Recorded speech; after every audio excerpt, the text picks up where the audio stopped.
Well, I guess in my work about 2 years ago, I guess right after graduate school, I began realizing the way in which my work could take on a notion of landscape, or that it was taking on a notion of landscape, even without maybe my conscious effort.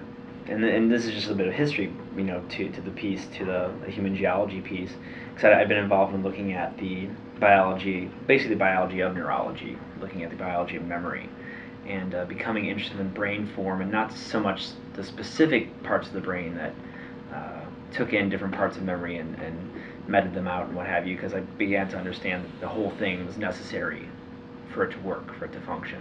Seeing how the brain itself, was almost a landscape, came to fruition actually when I simply placed one of the brain slice images I used for the piece next to a topographic map of an island, and they were very, very similar.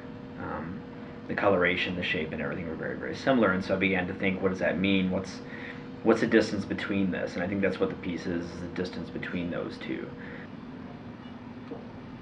The origin of layout for the human geology piece came from 3 consecutive 1/8-inch horizontal brain slice images that I believe came from the Body Worlds exhibition that I got online, and used those and overlaid them directly onto the gallery layout, trying some different sizes to find some different compositions until I came up with one that both fit the gallery, leaving the minimum amount of space necessary to move throughout the space, but also made it feel like a very sort of cramped, cavernous space.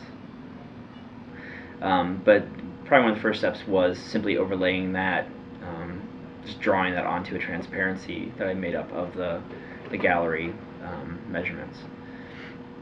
So in using that as basically a diagram throughout the entire piece and coming up with a scale for it, it was something like 1 inch equal 42 inches, so about a foot, 3.5 feet. In the installation of the piece, they were simply put together in parts, and the frames screwed together in different places to pull them in, and just sort of did it step by step, building it up, using some scaffolding to get up high and get it up there, which the piece comes. Part of the piece goes actually directly to the ceiling, 150 inches tall in one spot, and the other majority of the piece, I believe it's 142.5 inches or something in height. It's basically a ½ inch below the light track. So in some places it touches the light track, but there's spots, even within the piece, and this whole notion of intentionality, what is intentional, what isn't intentional, what's left by the artist. I'm going to say it's not important, but in some places just realizing that the cardboard itself is a material which has its own history.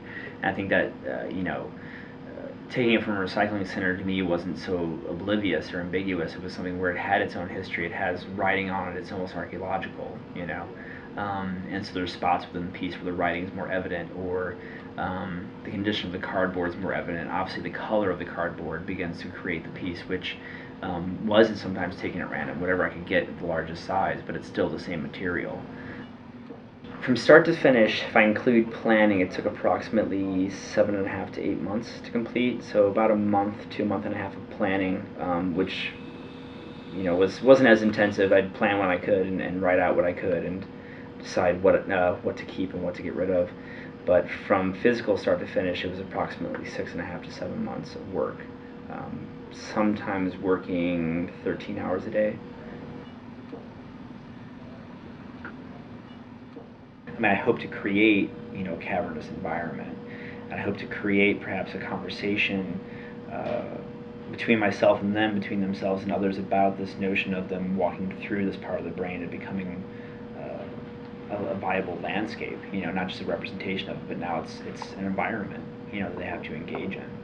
So, for me, I think it's just important the viewer realizes they're engaging that environment, and perhaps take that then in their experiences in the outside world beyond that. I think I'm not against making art objects, I'm not against the idea of an art object necessarily, but for me in my own work, trying to break that down a little bit, and some of that's using the non-precious materials and hoping the viewer realizes this and begins to not have such a maybe wall between what they think of as art and what they think of as reality and that sort of thing. So I think that's part of the making for me, is